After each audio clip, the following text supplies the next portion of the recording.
32 jaunākie auto ir Siguldas bobsleja un kamaniņu trasē.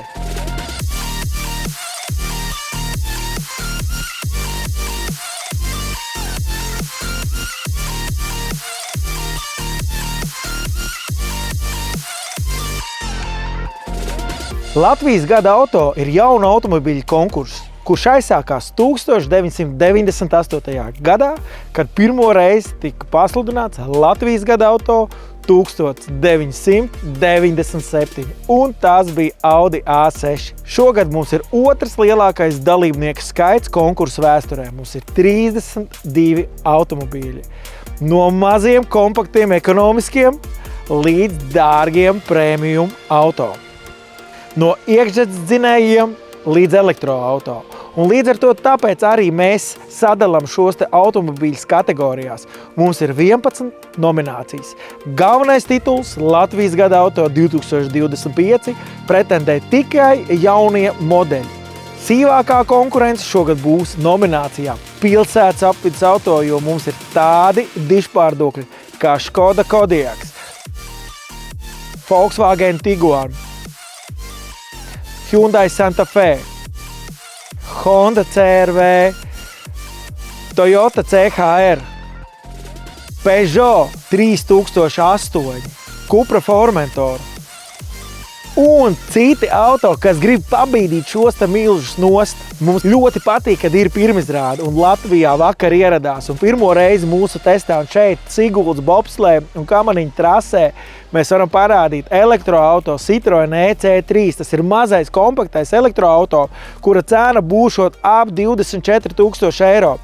Cena ir ļoti jūtīgs tieši attiecībā uz elektroauto, un te mēs varam redzēt šo te cīņu ar iekšzemes dzinēju, kur nav subsīdija, kur nav kaut kādi mistiski iedomāti liegumi, bet reāli auto, kas vienkārši sacenšās pēc tā, kurš ir labāks, kurš ir patīkamāks, kurš labāk vadās un galā drošība. Jo vienalga, vai tu brauc ar elektroauto, vai tu brauc ar iekšzemes auto, vai mums ir bijis arī ūdeņraža auto. Galvenais ir, kā tu jūties, kā tu brauc, kāda ir drošība. Tāpēc šogad konkursu vērtēs 15 žūrijas biedri. Mums ir Latvijas vadošo mēdīju auto žurnālisti, lielāko Latvijas autoparku vadītāji, drošības eksperti un autosportisti. 32 auto, tas ir otrs lielākais pretendentu skaits. Ne tikai kā skaits kā tāds, bet arī pretendenti ir parādījušies atkal tādi, kas kādu laiku nav bijuši uz gada auto. Tajā pretendentu lokā un paletē, tā kā ļoti interesanti. Piedāvājums no augstākās klases premium līdz ļoti tādiem arī saprotamiem un, es teiktu, pieņemamiem cenās automobīļiem. Tā kā būs noteikti interesanti vērtēt, būs daudz un dikti ko. Patiesībā gribētu laikam tomēr teikt, ka CR-V varētu būt tāda renesanse. Jā? Viņš noteikti nebija pēdējos gados dižpārdoklis, ja mēs skatāmies kaut vai pret Kodiaqu vai to pašu Dacia Duster, kas ir iznākusi ar pilnīgi jaunu modeli, kur ir atteikusies no latviešu klasiskā savienojuma pilnpiedziņas dīzelis, būs tikai benzīnā viņš, un iedzīgi hibrīdi būs, tā kā palete ļoti plaša un dižpārdoklis. Viņš jau ir dažādiem makiem un dažādām gaumēm, un katrs varēs kaut ko atrast priekš sevis, noteikti tas ir labi. Būs olimpiskā cīņa par medaļām, tas ir kā katru gadu, katram būs iespēja droši vien kaut kur savā grupā mēģināt pretendēt uz godu nosaukumiem un lauriem. Pati galvenā gada auto kā tāda, protams, kad ir, bet, zinot latviešu mentalitāti, domāju, ka atkal būs cīņa par apvidas auto un pilsētas apvidas auto, tas, ko visvairāk arī pie mums pērk. Cena iepriekšējos gadus uzkāpa tā, ka tu vairs nesaprati starp vidējo klasi un premium klasi to starpību. Šeit mēs redzam vāciešus, Porsche, Mercedes, Audi. Jaunie auto ir iekšzemes dzinējs Porsche Macans, tagad ir tikai elektrodzinēji Latvijā. Taču Amerikā ir arī ar iekšzemes dzinēju. Tā kā, protams, ir jāņem vērā šīs te ierobežojuma likumdošanas, bet mēs salīdzināsim pēc būtības auto kvalitāte pret cenu. Katru gadu Latvijas gada auto piedalās plus mīnus 25 līdz 30 automobīļu. Šogad ir sakrits lielāks skaits, un mums ir jauns žūrijas priekšsēdētājs, autožurnālists, raidījuma Autoziņu un Star FM autopilots vadītājs Normunds Avotiņš.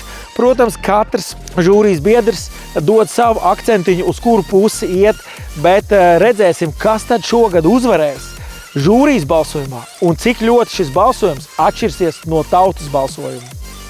Man liekas, man ir tādas ugunskristības, pirmo reizi esot žūrijā, tik daudz automašīnas, arī tas, ka tik daudz bestselleri viena gada laikā. Man liekas, tas žūrijai ir diezgan piņķerīgi izvēlēties, saprast, kurš labāks, kurš sliktāks.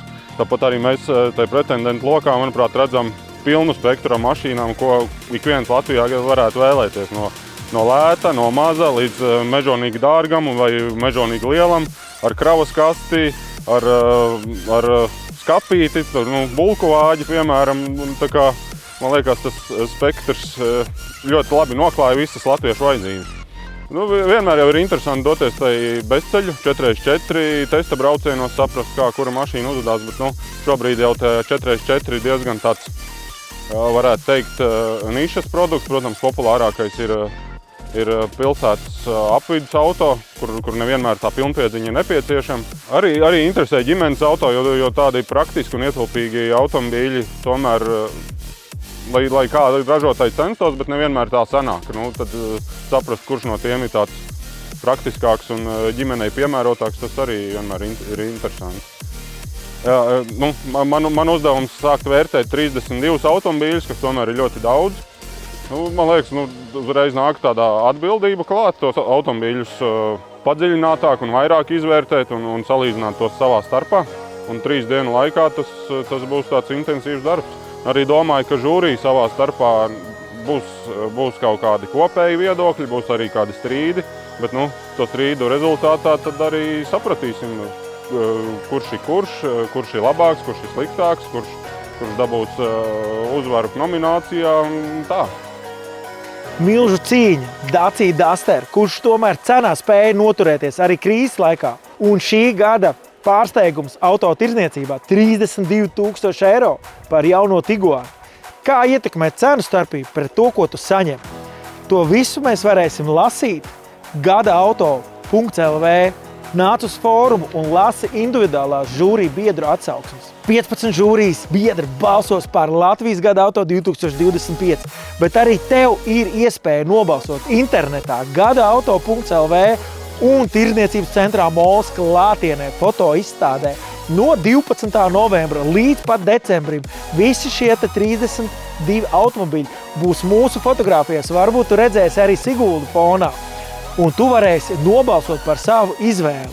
Atšķirības mēdz būt, lai gan pagājušajā gadā uzvarēja Dacia, bet mums ir arī uzvarētājs Lamborghini Urus un BMW X6. Tā kā mēs nevaram prognozēt tautas balsojumu, un būs interesanti, ja tu tieši nobalsos par savu izvēli.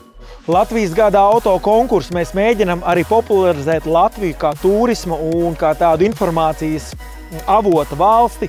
Proti, lielos testa braucienus mēs parasti taisam nozīmīgās Latvijai vietām. Mēs esam bijuši Doma laukumā, mēs esam bijuši Dziesmu svētku estrādē, Mežparkā, mēs esam bijuši Melngalnu namā pie Nacionālās bibliotekas uz AB Dambja un manā mīļajā Jūrmālas pludmalē. Taču tagad mēs esam Siguldas bobsleja un kamaniņu trasē. Un ļoti gribētos, ka mēs varam uzrakstīt kādu gadu šeit, kad Latvija dabūja Ziemas olimpiskās sporta spēles kā bobsleja trasi. Mēs bijām šogad ļoti tuvu ar Zviedriju balsojumā, un te gandrīz būtu notikušas Ziemas olimpiskās spēles. Pievērsīsim uzmanību šai lieliskai vietai, kas mums ir Latvijā. Bobsleja un kamaniņu trasi Sigulda ir pelnījusi Ziemas olimpiskās spēles. Protams, kad ir grūti salīdzināt Dusteri ar Makanu elektrisko. Es vismaz priekš sevis cenšos tās mašīnas kaut kā sagrupēt pa grupām un tad savā starpā viņas salīdzināt un izvērtēt.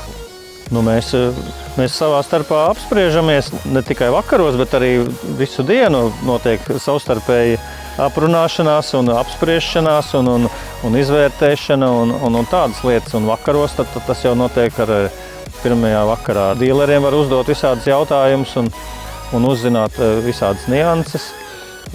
Un tā tas arī notiek.